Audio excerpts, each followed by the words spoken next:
Përshëndetje të dashur ndjekës dhe mirë se vini në podcastin e radhës Rishtazi. Sigurisht tashmë e dini që mund të na ndiqni në kanalin zyrtar në YouTube të Gazetës Koha, rrjetet sociale të Gazetës Koha, si dhe në portalin e Gazetës Koha, gazetakoha.mk. Zgjedhjet lokale mbaruan me gjithatë dilemat për një pjesë të asaj se çfarë ndodhi mbeten, sidomos fakti që 4 komuna ose në 4 komuna nuk arritën të zgjidhen kryetarat. Mirëpo, në mesin e këtyre 4 komunave, një komunë është më specifike sepse është relativisht e madhe, e rëndësishme. Ajo është komuna e Gostivarit. Do të flasim sot pikërisht për këtë çështje, por jo vetëm, me të ftuarit e mi. Të parin që do ta prezantoj është Valbon Limani, ai është ushtrues detyre i komunës së Gostivarit. Faleminderit që je pjesë e këtij podcasti. Kishim një dilemë si do të emërojmë, megjithatë do ta sqarojmë edhe për publikun pse ende je ushtrues detyre. Por faleminderit një herë që je këtu. Faleminderit për ftesën dhe ardhmësi. Dhe bashkë me mua do t'jenë edhe 2 kolegë të nderuar, Xhenis Sulimani, politolog, por dhe gazetar, si dhe Vedat Mehmetaliu, kryeredaktori i Gazetës Koha. Faleminderit edhe ju që jeni pjesë e podcastit. Valbon Limani, do ta filloj më një herë me ty, pikërisht me atë që edhe pak e thash në çelje të programit. A je kryetari i komunës ende?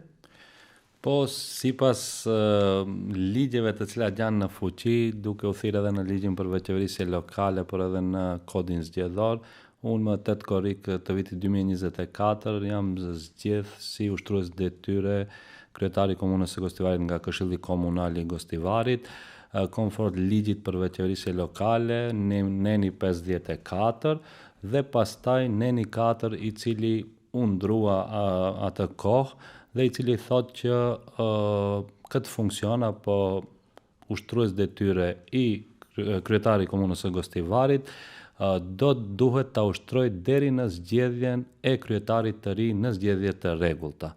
Me thënë në mënyrë taksative me këtë nen është rregulluar që ai i cili zgjidhet në këtë mënyrë si ushtrues detyre duhet ta ushtrojë detyrën deri në ardhjen apo në zgjedhjen e një kryetari të ri në zgjedhje të rregullta që nuk ndodhi në zgjedhjet e 19 tetorit fatkeqësisht. Gostivar për vetëm 21 vota nuk u arrit cenzusi dhe besoj fuqishëm se nëse flasim për shtetin e së drejtës dhe për respektimin e ligjit, atëherë besoj që do duhet ta ushtroj këtë funksion deri në mbajtjen apo deri në ardhjen e kryetarit. Ja, edhe disa dilema juridike. Unë edhe jam këshilluar sidomos me antarët e Komisionit Shtetëror të Zgjedhjeve, por gjithsesi për publikun ju jeni zgjedhur në këtë postë si ushtrues detyre, ashtu si shpjeguat nga këshilltarët e përbërjes së kaluar. Tani qyteti i Gostivarit nuk ka kryetar, por ka këshilltar. A ka këtu një përplasje? Për shembull, a mund të merren vendime Këshilli i ri me kryetarin e vjetër? Po mirë, prapë do të them neni 4 i cili u ndrua dhe i cili në mënyrë taksative thotë që do të jem deri në zgjedhjen sepse funksioni i këshilltarit më është pezulluar në atë kohë, bën të mendojmë që duhet të jem kryetar deri në atë, sepse nëse flasim edhe për ligjet, ligji i veçëvërisjes lokale është ligj special i cili rregullon veçëvërisjen lokale për dallim nga kodi zgjedhor i cili rregullon të gjithë llojet e zgjedhjeve, edhe ato parlamentare, edhe ato prezidenciale, edhe ato lokale. Megjithatë nuk mund të ndodhë të ketë një lloj si më thënë përplasje, ja siç edhe thash, një këshill i ri me një kryetar të vjetër. Jo, sipas këtij ligji, domethënë nëse nuk ka ndonjë ligj tjetër i cili rregullon ndryshe, për momentin ky ligj drejtimi apo kahja e kësaj dileme në çon atë që duhet të ushtroj ushtrues detyrën në fakt të kryetarit të komunës Gostivarit deri në zgjedhjen e një kryetari të ri në zgjedhje të rregullta. Dhe këtu do të hym pastaj edhe te pjesa politike e gjithë kësaj situate, por edhe një pyetje, do të më falin kolegët. Tashmë nëse e pranojmë që ju do të jeni kryetar deri në zgjedhjen e kryetarit të ri, zgjedhjet dështuan apo për aq pak vota, për 21 vota sa edhe e thatë. Pritet që qeveria të emëroj një kryetar të ri dhe pastaj të shpallen në zgjedhje. dhe pastaj ato të zhvillohen deri maksimumi në 6 muajt e ardhshëm.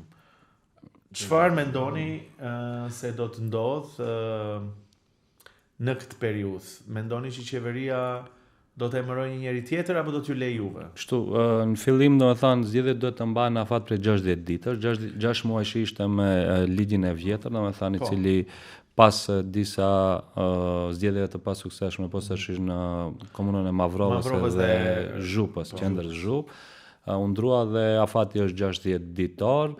Në qoftë se qeveria mendon edhe përkundrejt të gjithë këtyre fakteve apo të gjithë këtyre neneve të ligjit i cili rregullon këtë problematikë se duhet të sjellë një vendim të tillë, gjithsesi se ne do ta kërkojmë të drejtën tonë në atë rrugën juridike dhe me shumë gjasa menjëherë do të kërkojmë që gjykata kushtetuese të deklarohet rreth kushtetueshmërisë vendimit eventual të qeverisme të cilën do të duan të nominojnë një të besuar të qeverisë, por edhe nëse ndodh kjo, ne jemi mund të them shumë të relaksuar sepse qytetarët e thanë të veten më datën 19 tetor, dallimi është goxha i madh mbi 13.000 vota, edhe kështu që nëse ndodh për 60 ditë qytetarët sërish do ta japin verdiktin e tyre. Okej, në zgjedhjet edhe unë të përmirësohen, pra zgjedhjet duhet të bëhen brenda 60 ditëve. Çfarë mendon Vedat se do të ndodh? Do të emërojë qeveria një të deleguar tjetër për të krijuar mundësi, avantazhi që një kandidat i tyre të ketë më shumë shans në zgjedhjet që do të organizohen? Sipas kësaj që thotë ligji për qeverisjen lokale duket një situatë ju e përmendat se deri në ditën kur zgjedhet kryetari në zgjedhjet të rregullta. Mirë po, këtu mungon pjesa çka nëse dështon censusi. Sepse duhet lidhem këto te ajo pikërisht e para. Qeveria është në një pozitë do jetë interesante, cili do jetë vendimi i ardhshëm. Gostivari sipas numrave i ka diku mbi 82.000 vota komplet. Zoti Limoni, ju keni marrë 16.949. A ndjeni përgjegjësi personale që në Gostivar nuk ka rrit censusi për 30% dhe qyteti mbeti pa kryetar, sepse a ishte kjo ndonjë pasojë e organizimit jo të mirë të fushatës apo edhe funksionimit mirëfill të koalicionit Aleanca Kombëtare për Integrim? Sepse nga rezultati del që për 21 vota diçka s'ka funksionuar të kjo punë. Sidomos të çështja e koalicionit. Unë vetëm edhe një plotësim për ta rrumbullaku, sepse e kisha edhe unë pyetje në atë drejtim. Do thotë bot kuptimi publik është se për dështimin e censusit edhe fitores tuaj ka pasur dy komponenta, do thotë çështja e emigrimit dhe çështja e apatisë politike, që edhe të dyja mbajnë, sepse dim se nëpër rajonet shqiptare migrimi është në rritje sipër, por edhe shkaku i zgjedhjeve të shpeshta, njerëzit edhe më janë lodhur nga zgjedhjet dhe nga protagonizmi partive politike, por edhe të protagonistëve të përfaqësues të partive politike. Mirë po, a ka këtu edhe diçka tjetër, supozoj unë, ndoshta një dështim i aktivit të koalicionit tuaj, që keni konsideru rajonin e Pollogut, respektivisht komunën e Gostivarit si një rajon bastion i AKI-s dhe një neglizhencë juaj kushtimisht thënë ka rezultuar me mosarritje të censusit.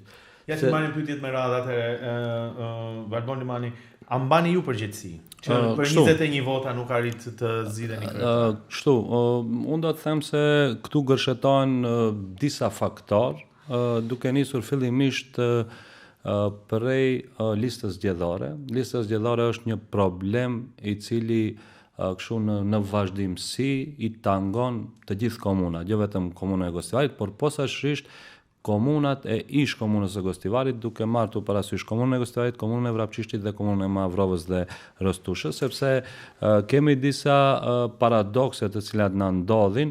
Në vitin 2024 ka pas 79.000 votues, dhe duke marrë parasysh se ne kemi një rritje negative natyrore në komunën e Gostivarit, si në shumicën mund të them të komunave në Republikën e Maqedonisë së Veriut. Shembull 2024 ka qenë diku minus 48, nuk është edhe logjikisht e sqarueshme, po edhe në asnjë mënyrë që ne në një vit pas asaj, në vitin 2025, në listën zgjedhore të kemi 82.893, afër të 83.000 votues. Doni të thoni që lista nuk është pastruar. Lista nuk është as pak e pastruar, sepse post festum normal, mbas gjithë asaj që ndodhi, shembull veç në një vendbanim të vogël, ne 2-3 aktivistë shok menjëherë kanë detektuar mbi 20 të vdekur, të cilët janë mbi 1 vjet, 2 vjet, 3 vite të vdekur e ende qëndrojnë në listën zgjedhore.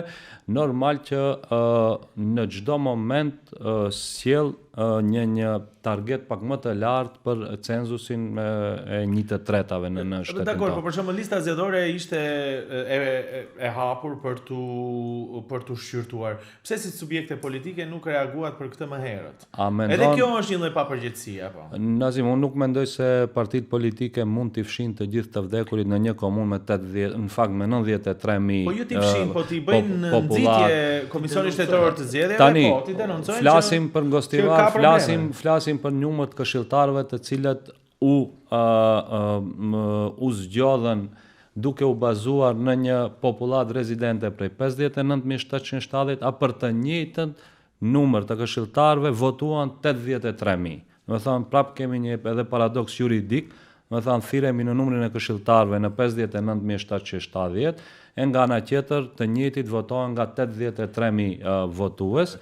Do ta diskutojmë edhe kjo është një prej arsyeve. E dyta është realisht në Gostivar nuk kishte, themi, ndonjë garë të ashpër, për fat të keq. Për fat të keq, dhe gjithmonë e dim se aty ku le të themi dihet fituesi prej në fillim, gjithmonë njerëzit në përgjithësi janë, le të themi, neglizhent, thonë kjo punë është kryer, edhe nuk ndjen më komod, ndoshta edhe aktivi politik, por posaçërisht qytetarët. Dhe mendoj që prandaj lidhet kjo pyetje që e bëjnë kolegët, kur e dini këtë që njerëzit ndoshta nuk janë shumë të motivuar se dije fituesi, a nuk mbani përgjegjësi për atë që ti kishit motivuar? Domethënë aktivi politik e Aleancës Kombëtare për Integrim, mos flas posaçërisht në 4-5 orët e fundit, ka nxjerrë një numër shumë të madh të votuesve, domethënë i ka motivu një numër të madh të votuesve, por nga ana tjetër, nga le të them kështu të dhëna jo zyrtare, disa grupacione apo disa individ prej orës 3-4 kanë filluar më të dërgojnë porosi që të mos dilet në votime, duke e parë se rrezikohet cenzusi, e cila e ka bërë të veten, por padyshim që njëri prej faktorëve është edhe, le të themi, një mesazh i dërguar nga qytetarët, jo vetëm për Gostivarin, por përgjithësi për gjithë ndodhitë në shtetin tonë, dhe kjo është fakti pamoheshëm, dhe paralel me këtë edhe mërgimi masiv i cili ndodh në komunën e Gostivarit. Ja, edhe një pyetje se që ti përgjigjemi kolegëve se unë pak i strukturova. Koalicioni, a mendoni që ka funksionuar siç duhet koalicioni ASH-BDI? Po, unë mendoj vlerësimi im është se në qoftë se ka pas ndonjë komunë ku koalicioni ka funksionuar kështu shumë mirë, mund të them shkëlqyeshëm, Gostivari është njëra prej komunave ku ky koalicion ka funksionuar, ka pas kohezion dhe në asnjë moment nuk ka pas. Gjithmonë ka individ të cilët janë të pakënaqur në çdo anë me këto vendime, mirë, po në përgjithësi koalicioni ka funksionuar shumë mirë në komunën e Gostivarit, dhe unë prapë do ta them, mendoj që aktivi politik e ka bërë maksimumin, ndoshta gjithmonë mundet më mirë dhe gjithmonë mundet më tepër, por askush nuk mundesh ta parashikon se do vjen puna që për një numër kaq të vogël votash të mos arrihet cenzusi. Kjo është për herë parë që ndodh Gostivarit, nuk. Po. Tani, në qoftë se I shohim numrat e këshilltarëve, janë 23, nga të cilët 12 I ka marrë AKI-ja. Sa kompakte mendoni që do rinë këshilltarët në këtë koalicion? Se opozita me siguri do të synojë që edhe këto të ndahen, se nuk janë 12 të një subjekti politik. Po, unë mendoj që deri tani, por edhe në të ardhme, nuk ka ndonjë lëvizje apo nuk ka ndonjë sinjal. Deri tani grupi jemi takuar disa herë edhe unë në cilësi të kryetarit të komunës, së bashku me të gjithë këto 12 këshilltarë të zgjedhur, jemi takuar disa herë, kemi biseduar për planet se si do të ecim më të qe dhe deri tani ka një kompaktësi shumë të mirë të këtij grupi. Tash do ketë koalicionime sepse nga numrat del se s'kene nevojë realisht. Realisht nuk kemi nevojë sepse kemi 12 nga 23, por e kemi edhe partinë turke me të cilën normal kemi bashkëpunuar, edhe do të bashkëpunojmë, kështu që periudhën e ardhme do të shifen edhe mundësitë, pse mos kemi edhe një shumicë kështu pak ta quajmë më të rehatshme, normal duke ditë se mund të mungohet dikush. Ta diskutojmë mërgëngtarët sepse u diskutua, edhe është pyetja që lindi edhe prej jush. Po, sigurisht edhe këtë dua ta diskutojmë së bashku. Pa të reaguar Vedat, pak loja që bëhet me mërgjimtarët. Nga një anë thirrën për të votuar, dhe ky nuk është një fenomen vetëm për Gostivarin, ekzistonte në gjithë territorin e vendit. Nga ana tjetër krijohen reagime, sidomos nga opinioni i Maqedonas, se pse ata kanë ardhur, mënyra se si kanë ardhur. Dhe nga ana tjetër në Gostivar, çështja ishte problematike në vetvete, sepse u bë një diferencim për të ulur numri I këshilltarëve, duke anashkaluar pikërisht ata që nuk jetojnë në Gostivar. Si e shihni ju çështjen e mërgjimtarëve?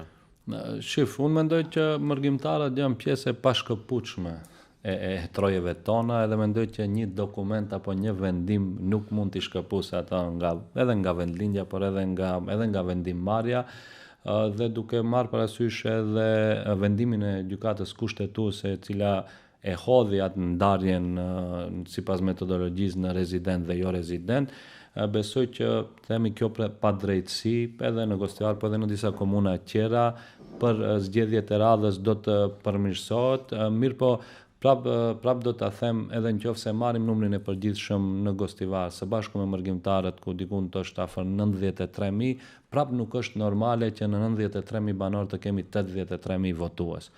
Edhe prap do të kthehem pa marrë parasysh se a bëhet fjalë për Gostivarin në këtë rast konkret edhe për të 3 komuna tjera apo për ndonjë, duhet seriozisht të gjithë partitë politike, të gjithë posaçërisht ato parlamentare, që të ngrisin një iniciativë që lista votuese ta pasqyroj realitetin në të cilën ne jetojmë sot, sepse duke pas njerëz të vdekur në për lista, njerëz të cilët eventualisht nuk kanë të drejtë vote, normal gjithmonë do të mbesin ato dilemat dhe dyshimet se çka ndodh me procesin zgjedhor, dhe mendoj që kjo duhet të jetë një ndër prioritetet të cilat duhet, por do të kthejmë edhe te censusi.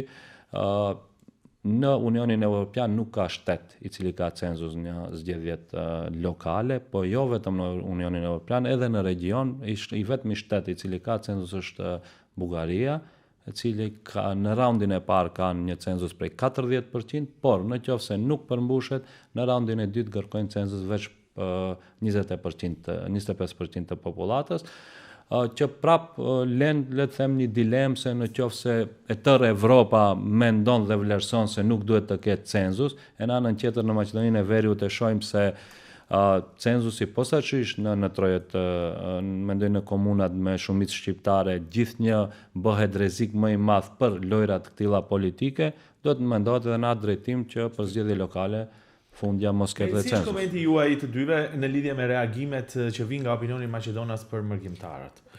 Ne kishim këtu, Vedat veç një rikujtim, bashkë kishim kur ishte zëvendës kryeministri, I cili gjithashtu, Arben Fetaj, I cili gjithashtu sugjeronte që ndoshta edhe ata që nuk jetojnë mos votojnë në zgjedhje lokale. Unë duhet ta them se I pari që e hapi punën sepse gjithë kjo fushat çon ka ndryshimet e kodit zgjedhor. Aty është qëllimi duket i pushtetit, po i rafinuar me reagime ndryshme. I pari që nisi këtë punë është kryeparlamentari Afrim Gashi. Në një briefing me gazetar propozon ndryshime, konsultime me KSZ-n për të filluar më pas nga media caktuar maqedonase, influencer, analist, duke sulmuar gjithmonë në drejtimin se ja shqiptarët të organizuar, kjo është korrupsion, është blerje votash, dihet se kjo është hap një temë dhe unë pres që të futen ndryshimet ligjore dhe do tentojnë spaku. Do tentojnë me çdo kusht që diasporën ta largojnë nga Përzgjedhje lokale. Përzgjedhje lokale. Cili do ishte reagimi në qoftë se ndodh një gjë e tillë, ja fillimisht sepse më fal, deshave që ta pyes konkretisht se kur e shoh dallimin e votave plus për këshilltar rezident e jo rezident, sidomos Gostivari ka posu shumë sepse është me 8 këshilltar më pak. Mund të na thosh shkurt, cili është dëmi më i madh që i ka ndodhur Gostivarit me këtë vendim qeverisë?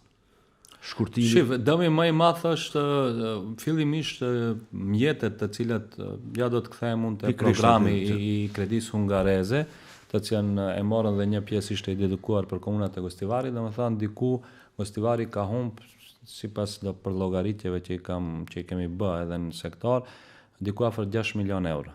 Domethënë 6 milion euro për investime infrastrukturore kapitale të cilat gjithsesi dukshëm do ta përmirësonin jetën e qytetarëve tonë. Ajo është njëri prej dëmeve dhe i dyti është ulja e numrit të këshilltarëve prej 31 në 23. Te ne është më e keqja se edhe gjatë regjistrimit ne kemi popullat prej 59.770, domethënë për 230 banor ne i hupim edhe 402 kushtimisht, domethënë nuk është -4, po është -8. Thonë gjithmonë jemi aty diku afër kufirit me këto numra, kështu që unë mendoj që mërgjimtarët padyshim ashtu siç japin kontributin e vet në zhvillimin e vendit tonë, duke ditur se sa deviza hyn nga mërgjimtarët tanë dhe gjithsesi duke ditur se paguajnë tatime për shtëpitë, për banesat të cilat i kanë, nuk mendoj se duhet të jenë të përjashtuar nga vendimarrjet në shtetin tonë. Si shikon ti këto diskutime, Xhenis, kur sugjerohet se ata që nuk jetojnë, nuk duhet të votojnë për zgjedhje lokale, ata që nuk jetojnë aty, në adresat e tyre? Unë mendoj se pala maqedonase, respektivisht mos them pala maqedonase, të precizoj më mirë faktori politik maqedonas në pushtet aktualisht.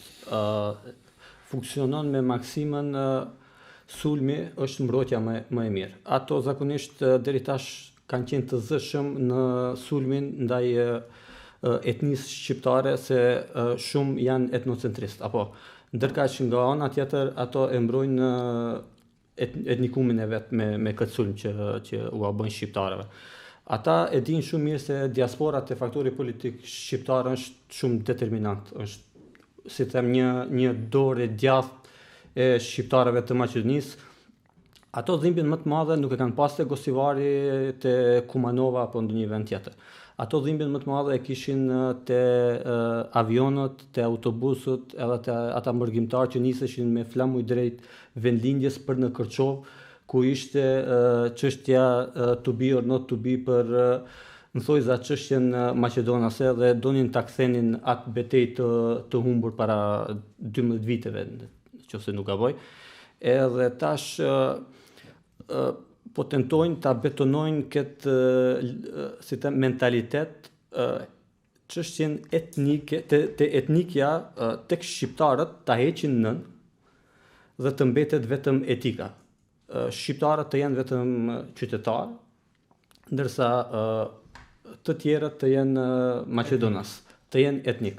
Mirë po, realiteti i përgënjeshton, sepse gjithë këto sulme që po vazhdojnë edhe që janë në seri duke filluar që nga heqja e balansuesit, abrogimi i gjuhës shqipe dhe tash me atë që e ngriti zotri Vedati që ju pengon ardhja e shqiptarëve dhe diasporës, e cila kuptohet se është e gatshme gjithmonë ta bëjë kthesën në politikën e Republikës së Maqedonisë, dhe tema tjetër e radhës që mendoj që gjithashtu për mua shqetësuese, po shifet një frym që insiston ta ngrejë edhe këtë çështje është se në Republikën e Maqedonisë së Veriut kemi shumë komuna. Edhe këtu vjen një dhimbje në thojza tjetër, kushtimisht thënë, e palës maqedonase, sepse nisen nga ai mentaliteti i provincializmit politik që komunat e vogla që janë me shumicë shqiptare duhet të bashkohen me komuna tjera të afërta territorialisht që janë me shumicë maqedonase ose gati se gjitha me Maqedonas, dhe në këtë mënyrë të humbet shembull mos kemi në Bërvenic kryetar shqiptar, mos kemi në Çash kryetar shqiptar, mos kemi në ndonjë komunë tjetër kryetar shqiptar. Shqiptar, sepse ato sikur duan ta betonojnë çështjen se shefi në këtë shtet është pala maqedonase dhe demokracia funksionale etnike është veç një utopi në letër, por jo në praktikë. Pikërisht për këto dy çështje, Valbonin, Limanin, sa shkatërruese do ishte në qoftë se subjektet politike, cila do qofshin ato, do të pranonin një ndryshim ligji ku mërgjimtarët mos kishin të drejtë të votojnë në zgjedhje lokale? Do ishte dëm i madh në përgjithësi, njëherë për shtetin përgjithësi, por edhe për proceset demokratike dhe për të gjithë atë të cilën e flasin tërkohës se rruga jonë vetëm është rruga për në Bashkimin Evropian, edhe do të ishte në kundërshtim me gjithë atë që e flasin, por nga ana tjetër unë besoj që partitë politike shqiptare të gjithë, posaçërisht parlamentare të cilat janë pjesë e vendimmarrjes në këtë drejtim, dhe duke ditë se këto ligje janë ligje sistemore dhe sjellen me 2/3, por edhe me badenter, bile kodi zgjedhor sipas rekomandimeve duhet të sjellet me konsenzus nga gjithë partitë politike parlamentare. Unë mendoj që partitë nuk duhet në fakt të lejojnë të ndodhë kjo, sepse nuk mund mërgjimtarët gjithmonë të shihen vetë si njerëz të cilët kushtimisht i japin një infuzion këtij shteti dhe qyteteve tona dhe komunave tona gjatë gjithë kohës, e nga ana tjetër të mos kenë të drejtë as pak në thojza të përzihen në atë se çka ndodh edhe në vendimarrjen ta quajmë politike. Unë mendoj që partitë politike shqiptare nuk do ta kenë guximin për një hap të tillë, sepse do të ishte goditje e fortë fillimisht për ne, jo për mërgjimtarët, fillimisht për ne, por gjithsesi edhe për mërgjimtarët, prapë do të them si pjesë e pandashme e jetës edhe e komunitetit tonë. Folet për guximin, po vendimi për uljen e numrit të këshilltarëve është bën kur në qeveri ishte edhe kryetari juaj Arben Taravari.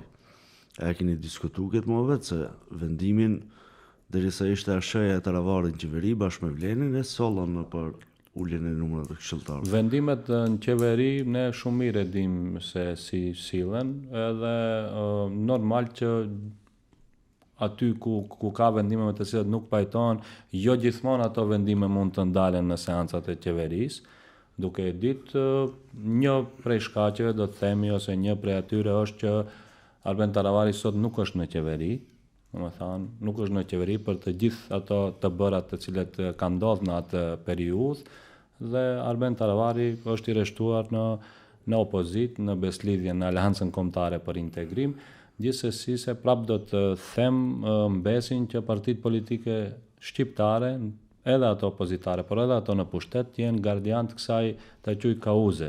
Po nuk e bët reagimin e duhur atëherë për këtë çështje. Apo disi u hesht edhe ju vetë si kryetar, po edhe Aleanca. Pse e bëj këtë pyetje? Se në sytë e opinionit, në përgjithësi krijohet përshtypja që kur jam në qeveri, nëse ka diçka që nuk shkon, tentojmë ta heshtim, e mbulojmë veten duke mos reaguar, mos i prish balancat e qeverisë. Ndërkohë kur del në opozit, kjo është në përgjithësi, apo kur del në opozit e ke më kollaj ta bësh këtë kritik. Ndërkohë nga ana tjetër pikërisht ky moment e zvoglon edhe besimin e qytetarëve te politika, kur nuk ka një konsistencë në qëndrime. Shif, vendimet politike të cilat sillen, duke marrë parasysh këtu edhe këtë, kanë le të them një etiologji, një nisje, një piknisje prej dikund, edhe duke i parë këto vendime, do të them për këtë vendim pa asnjë dyshim të gjithë partitë politike shqiptare kanë nga një pikfaj. Duke u nis nga metodologjia, të cilën e kanë planuar të ndahen në rezident dhe jo rezident, e cila pastaj implikoi edhe vendimet e qeverisë, vendim cili është tentuar të sillet para qeverisë së re, nuk është sjell pastaj, kështu që etiologjia prej pikës parë kur ka filluar gjithë kjo, e deri në këtë që arritëm që numri i këshilltarëve të jetë më i vogël, të gjithë partitë politike pa përjashtim kanë faj. Kanë faj edhe kjo duhet të thuhet, mendoj duhet të gjithë të jenë të objektiv dhe ta thonë këtë. Tani, post festum, duhet ta shohin se në qoftë se në moment të caktuar nuk reagohet për një çështje apo për një vendim, pasojat të gjithë ne, qoftë si shqiptar, po qoftë si qytetar, i shohim se çka ndodh në komunat tona. Dihet tashmë se kandidati sërishëm do jeni ju, padyshim. Tani me 19 su arrit cenzusi. Me çfarë argumenti do t'i bindi qytetarë që dalin votime masovikisht dhe që mbështesin ju? Shifët dallimi i madh është, megjithatë nuk e morët atë mbështetjen që kishit prit që dinte. Tani me çfarë argumenti do të... Mirë, mbështetja ishte nga ato që kanë votuar të afër 33.31%, unë kam marrë afër 62% të votave, që komunat urbane, le të themi më të mëdha, nuk ka pas asnjë rezultat në raundin e parë dhe aty shihet qartë vullneti i popullatës, e cila është aktive dhe të cilat janë votues aktiv. Gjithsesi me gjithë këto ndodhit, piknisja e parë është që qytetarët duhet të dalin të votojnë që të respektohet vullneti i tyre. Ajo mbi gjitha është primarja dhe besoj që të njëjtët do ta bëjnë këtë, bile edhe ato të cilët për arsye të ndryshme në raundin e parë, në raundin e parë në 19 tetor nuk kanë dalë, nga takimet të cilat i kemi çdo ditë, të gjithë ma veç pyesin se kur do të jetë data e zgjedhjeve të përsëritura. Në këtë drejtim keni pas informata se është një bojkot i organizuar nga Vleni? Kemi pas disa informata, por në pjesën e dytë, për të qenë kështu i sinqert deri në fund, për pjesën e dytë të ditës, do të them diku prej orës 3-4, kemi informata se nga grupet të caktuar ka pas instruksione që të mos dilet të votohet. Vetëm nga Vleni apo edhe nga strukturat e tjera të brendshme? Nga ajo unë që e di, prap do të them nga grupa edhe individ të cilat i takojnë po Vleni. Zotri Limani, çka në qoftë se edhe në raundin e dytë kemi një skenar të përgatitur, hipotetikisht themi nga opozita, s'po merremi me subjekte, po nga opozita, duke pasur parasysh se shembull, si më thon, ata do të ulen në tavolinë vetë se e dinë rezultatin, edhe motivi të ata mundet me qenë 0, për shembull. Po mirë, si mund të arrihet cenzusi me minus votat e opozitës, për shembull. Tash hipotetikisht themi, mirë, po ka logjik sepse duke e ditur atmosferën të opozita në pushtet lokal dhe te pushteti ekzekutiv qendror, mendoj që nuk mund, si më thon, ta mohojmë edhe ndonjë obstruksion të mundshëm prapë në raundin. Zgjedhjet e përsëritura, sepse kjo nuk është raundi i dytë, po zgjedhjet e përsëritura sipas nenit 132A, janë zgjedhjet të cilat përsëriten dhe nuk vlen kushti për 1/3. A do të kemi numër të njëjtë ose më të madh?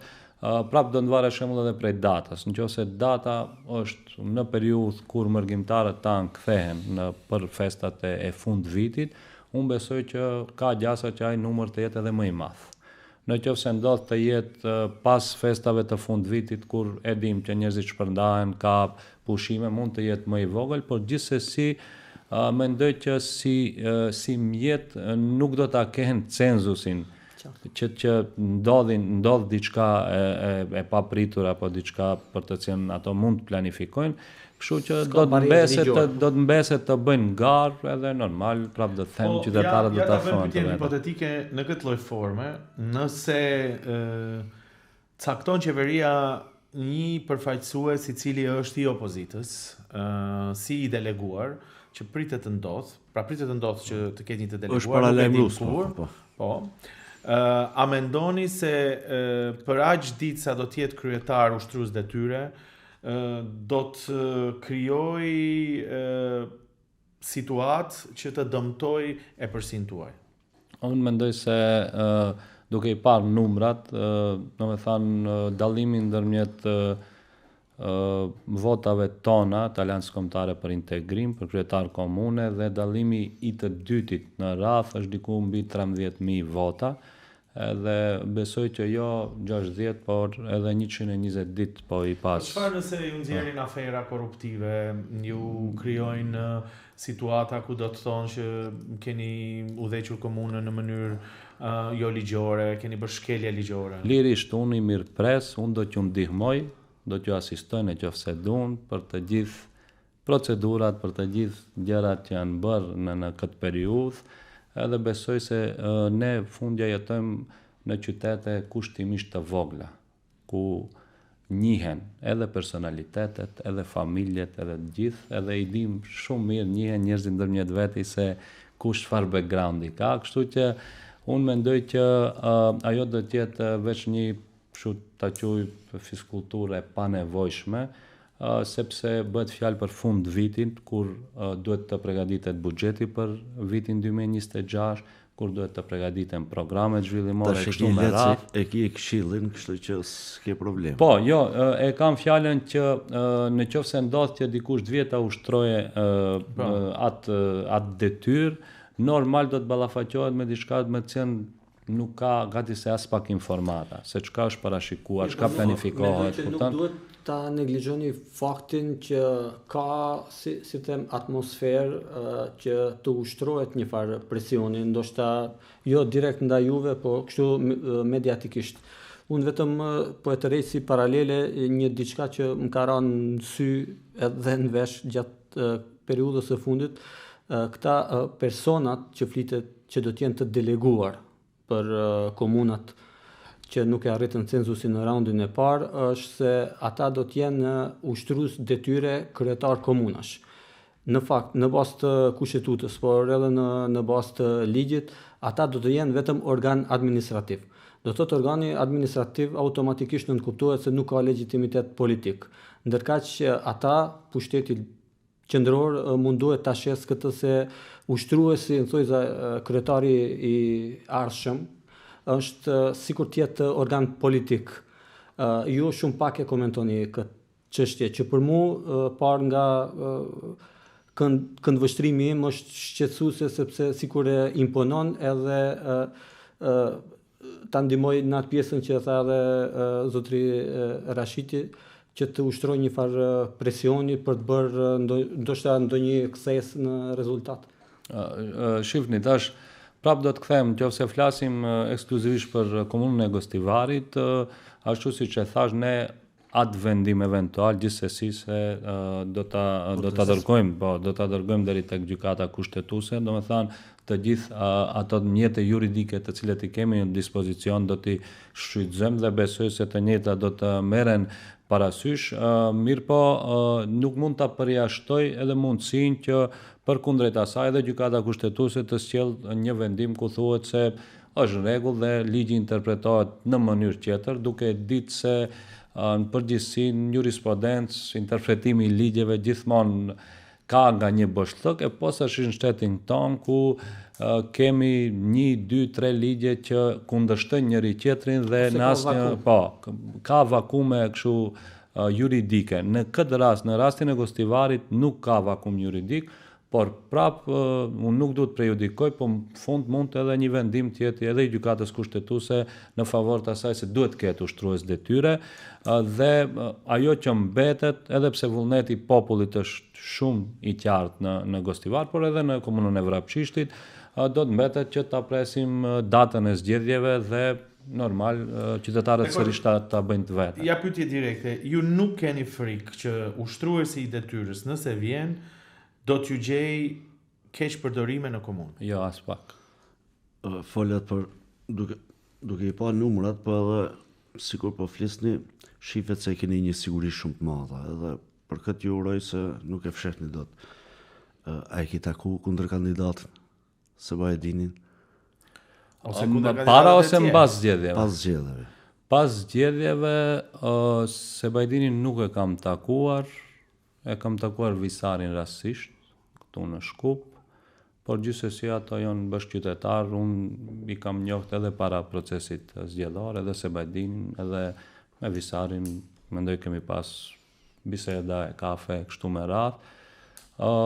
Nuk e di nga ajo që flitet në qytet, thonë që kandidatët të cilët kanë qenë me shumë gjasa nuk do të paraqiten, edhe pse edhe këtu ka një dilemë juridike, sepse nëse bëhet fjalë për përsëritje të zgjedhjeve, atëherë nuk ka logjik që të ketë kandidatura të reja, por antare e Komisionit Shtetëror të Zgjedhjeve këtu në studio e sqaroi që fillon procesi nga fillimi, që do të thotë sipas interpretimit të KSZ-s, të gjithë do duhet të fillojnë prej fillimit, dhe në këtë rast nënkuptohet se mund të ketë edhe kandidat të rinj. Pra gjithçka fillon prej fillimi. Por a do të jenë ata të njëjtë? Nuk e besoj se shkojnë me të njëjtin kandidat, ato tamam puna atë. Do ta shohim. Desha të lidhëm me diku te ajo që nëse ushtruesi detyrës të keq përdor apo diçka. Gjëja që është përsëritur dhe ju kanë akuzuar, ju kanë përsëritur disa herë është borxhi publik i komunës. A mund na thoni sakt sa është borxhi? Sepse me numra është manipulu, kemi numra ndryshëm nga ata, nga ju numra ndryshëm, mund na thoni sakt që të hiqen dilemë. Mirë, tash, disi është interpretimi i numrave kur bëhet për kështu konsum ditor edhe për populizëm, normal çdo njeri e tregon atë pjesën e vete. Komuna e Gostivarit si organ për momentin ka borxh publik diku afër 11 milion euro, patjetër të përmends duke përfshirë këtu edhe projektet të cilat i punojmë, në fakt realizohen projektet e qeverisë dhe për të cilat normal kompanitë të cilat operojnë normalisht sjellin fakturat dhe ka një periudhë kohore të disa shkon edhe 2 deri 3 muaj, deri 4 muaj, derisa qeveria faktikisht ato mjete i hudh në llogaritë që të mund të njëjtat të paguhen. Me thënë, borxhi është 11.12 milion euro. Bashkë me ndërmarrjet publike me gjitha apo? Jo, ne flasim për organ komunën e Gostivarit. Ndërmarrjet tjera, domethënë parkingu dhe gjelbrimi nuk ka borxh, edhe ndërmarrja tjetër që menaxhon këto objektet sportive, ndërmarrja publike komunale, nuk e di sakt numrin se sa është borxhi. Me sa e di, së fundi dikun të është afër 6 milion euro. Mirë po ky borxh, domethënë i ndërmarrjes publike, është borxh i cili figuron ndoshta mbi 15-20 vite, borxhe të cilat i kanë edhe ndaj fondit shëndetësor të Republikës Maqedonisë së Veriut, edhe ndaj fondit pensional, domethënë borxh i cili është akumuluar 20 e më tepër vjet. Kemi tentuar disa herë për ta zgjedhur si çështje, nuk kemi arritur, por gjithsesi nuk do të hekim dorë që ta zgjedhim si çështje. A nuk mendoni që për një komunë ky borxh shumë i madh? Shif, duke parë parasysh ndodhit posaçërisht atë periudhën e viteve 2020, 2019-2020 edhe pandemin, por edhe atë krizën energjetike e cila ndodhi, dhe në atë kohë paralel kryetari atëhershëm zotëri Arben Taravari nuk i ndali projektet infrastrukturore të cilat ishin në plan e sipër.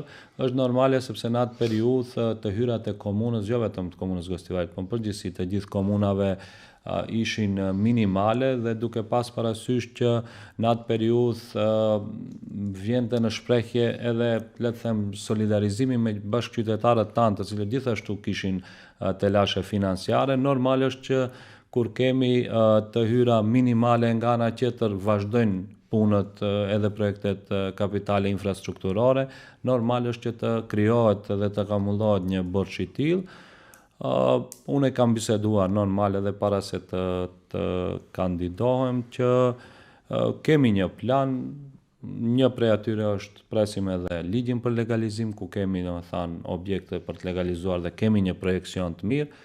Besoj që nëse vjen edhe ai ligji, por edhe me disa ndryshime tjera gjatë menaxhimit, besoj që dukshëm do të zbutet. Kritika që është bërë për qytetin e Gostivarit nga organizata të ndryshme jo qeveritare që masin transparencën, korrupsionin, është se komuna nuk ka qenë ose nuk është transparente aq sa duhet, sidomos në mënyrën se si harxhon buxhetin.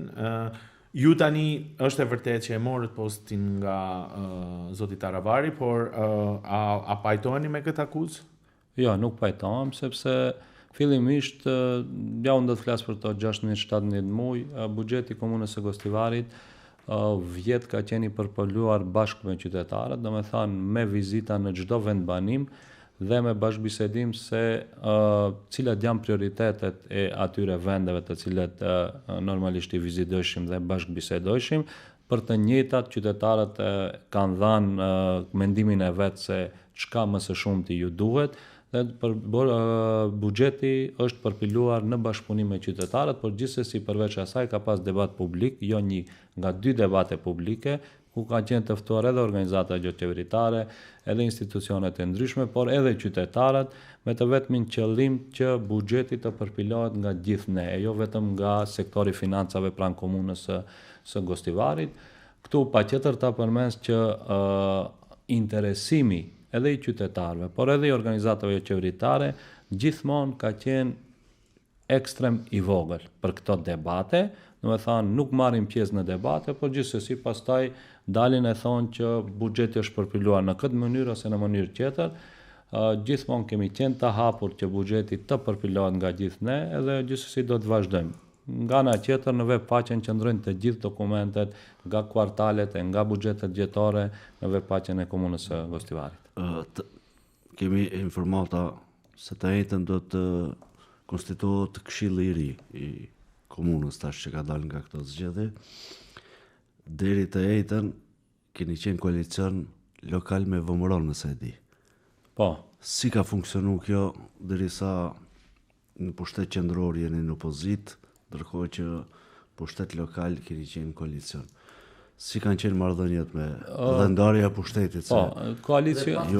Cili mendoni se do të ishte koalicioni ideal në pushtetin e ardhshëm lokal? Numrat veç me Turkun 13. Koalicioni Po sa mund të funksionojë pushteti lokal? Koalicioni aktual ka qenë koalicioni i cili ka qenë kushtimisht ka pas marrëveshje prej vitit 2021, do të thonë prej zgjedhjeve lokale të fundit, dhe parimisht domethënë është respektuar deri në fund, duke u munduar të bëjë një distinksion të qartë prej pushtetit qendror dhe pushtetit lokal dhe për të qenë korrekt ndaj të gjithë atyre të cilët e kanë dhënë atë kontribut në procesin.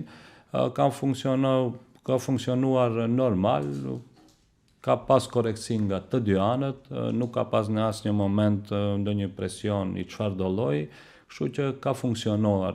Prapë do të flas në nivel lokal. Tani kemi një shumicë, le të themi, stabile, së bashku posaçërisht me partinë turke prej 14, por gjithsesi për hapat se si dhe çka do të bëhet, ne më jemi Aleanca Kombëtare për Integrim, edhe të gjithë hapat të cilët do t'i marrim të ardhmen, duhet t'i bashkëbisedojmë dhe me këto edhe komfort asaj të veprojmë në suazat të pushtetit lokal. A mendoni se mund të ngrehet debat shembull tek opinioni politik në Republikën e Maqedonisë, çështja se do të formohet një koalicion pa përfaqësues nga Partia Maqedonase? Mirë, unë nuk do të prejudikoj se çka do ndodhe si dhe me cilën do të bashkëpunojmë, por parimisht unë mendoj se ne në përgjithësi shqiptarët duhet të tregojmë se ne veprojmë ndryshe edhe ne jemi në një nivel pak më lartë sa i përket demokracisë dhe kulturës politike. Shembull në komunën e Gostivarit ne para komunës valvitet edhe flamuri rom. Ndoshta je vetë një komunë në Republikën e Maqedonisë së Veriut përveç Shutkës ku valvitet dhe as kujt nuk i pengon, dhe unë mendoj që ne duhet të jemi ato të cilët do të japim shembull se si duhet të duket një politikëmbërje mirëfillt dhe një demokraci e mirëfillt posaçërisht në këto komuna apo vendbanime të cilat janë të përziera. Më plastike, nuk do ndodhe që të ketë vetëm drejtor shqiptar nëpër institucione. Parimisht nuk besoj, por gjithsesi prap do të ulemi në kuadër domethënë të koalicionit, do të ulemi sepse nëse flas unë qoftë në prej pozitës kryetarit të komunës apo përfaqësuesi aleancës së shqiptarëve në kuadër të aleancës kombëtare për integrim, do të ishte e pandeshme të flas derisa nuk kemi marrë një qëndrim të përbashkët se si do ta menaxhojmë këtë situatë. Desha që bëj një pyetje me qenë se është 17 muaj gati në krye të festivalit. Mund të na thosh shkurt lutem, cila është arritja më e madhe me cilën ti krenohesh dhe dështimi më i madh që ke bën në festival? Këta dyja mund dështimi, kam thojza që ke pas sfidë dhe nuk e arrit.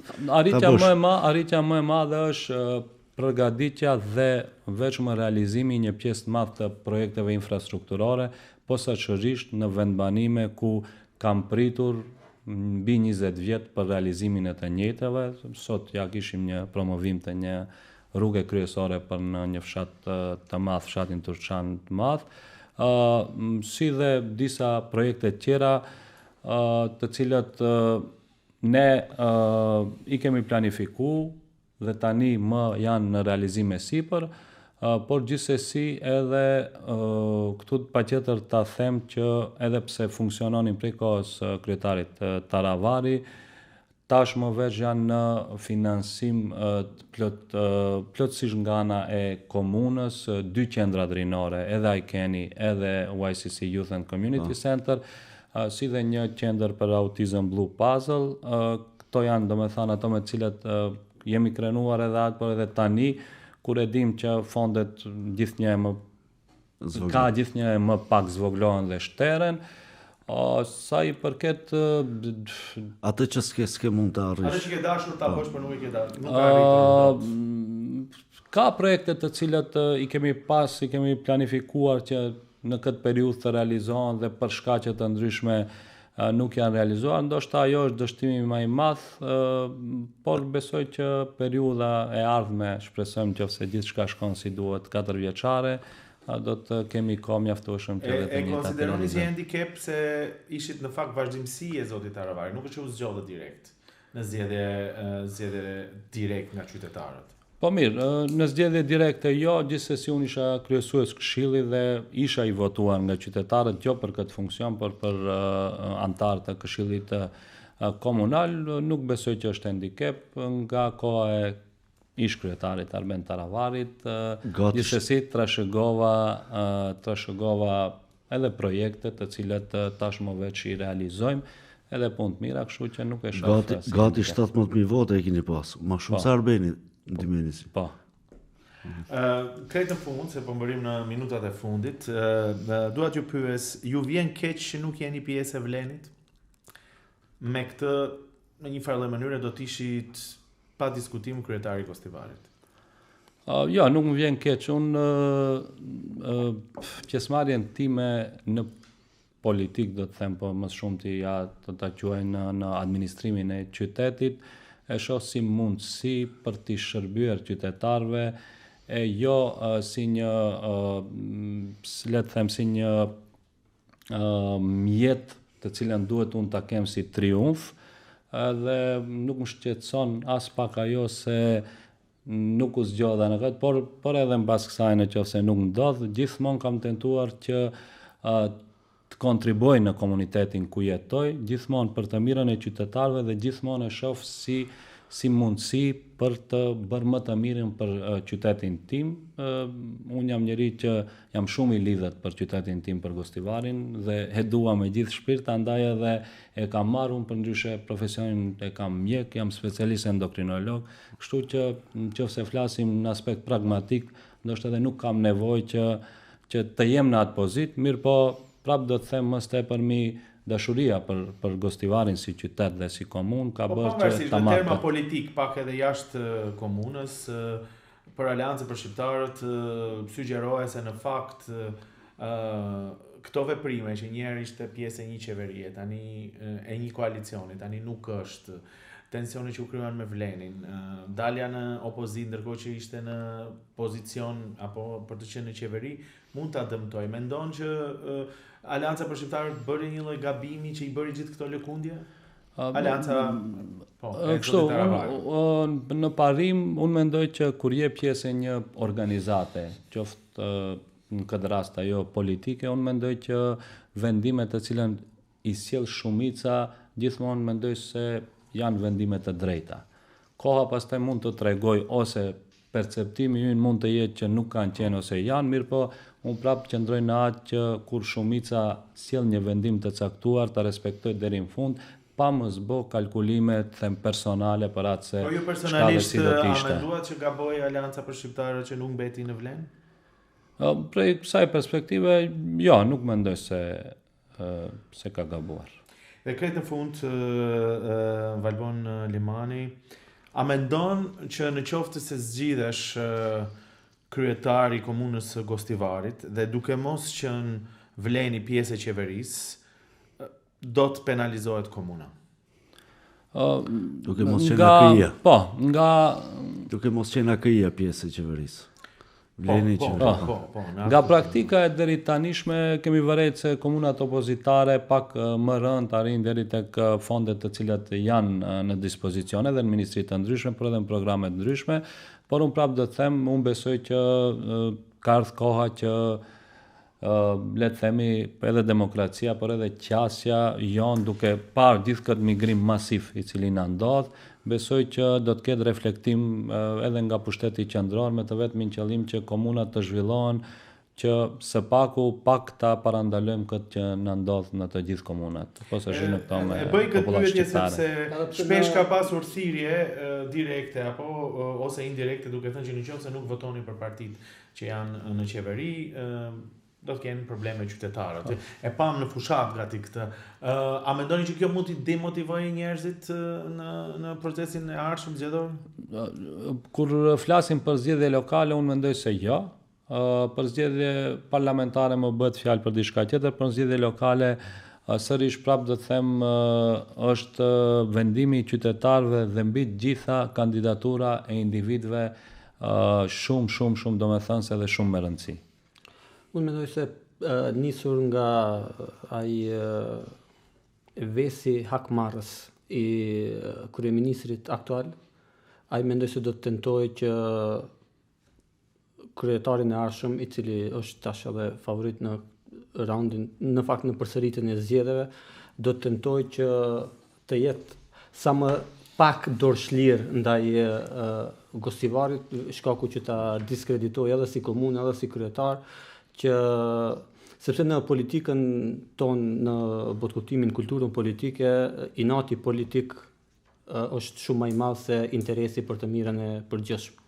Edhe këtë e kam frikë, nuk e di ju si e percepton. Shif, Gostivari është një ndër komunat pak më specifike dhe gati se gjithmonë ka qenë në anën e kundërt kur flasim për pushtetin qendror. Ne kemi pas edhe epizoda të tilla kur një shkollë ka rrjedh çatia dhe Ministria e Arsimit nuk e ka pa të arsyeshme që të njëjtën, por ne gjithmonë kemi gjetë mënyra, domethënë qoftë me organizata ndërkombëtare, qoftë me projekte të tilla që ti kalojmë këto barriera dhe besoj që me ndihmën edhe të popullatës tonë edhe ndihmën e bashkëqytetarëve do t'ja dalim. Do kisha dashur një pyetje kështu fundja edhe të spekulosh me emra. Dihet se Bajedini nuk do jetë kundër kandidat. Ke ide se kush mund ta kesh përballë? Azir Aliun për shembull, kishe pas frikë me të? Ishe rreziku? Jo, unë nuk kam informata për emra të kështu të përveçëm të cilat do të kishin dalë si kundër si oponent në këtë garë, por gjithsesi merr pres çdo emër pa marrë parasysh se për cilën bëhet fjalë. Deputetën Saranda, sa ajo është ajo që ju akuzon më shumë ti që ju Sulmon. Po, le të presim, qoftë Saranda, qoftë Aziri, qoftë dikush tjetër, prapë do të them, verdiktin e fundit dhe ka populli. Je komod. Po. Dhe sigurisht, siç edhe tha, do ta pranoni verdiktin sido që të jetë edhe nëse humni. Po, patjetër. Por në qoftë se do të ketë ose kur do të caktohet data, sigurisht ne do t'i mbulojmë patjetër edhe fushatën, atëherë do të tentojmë edhe të kryejmë një lloj debati mes ju kandidatëve. Atëherë të folni për projekte se sa. Kësaj radhe ishte edhe më tepër edhe një lloj analize asaj se çfarë ndodhi edhe një lloj shikimi ose lidhje edhe me diskutimet politike që lidhen apo me këtë situatë. Valbon Limani, faleminderit shumë që ishte pjesë e podcastit Rishta. Faleminderit dhe juve, ishte faleminderit Xhenis, faleminderit Vedat, deri herës tjetër, të dashur ndjekës Edhe një herë do ta them në fund, mund të na ndiqni në kanalin zyrtar në YouTube, gjithashtu edhe në rrjetet sociale dhe në faqen e internetit të gazetës Koha. Deri në podcastin e radhës, mirupafshim.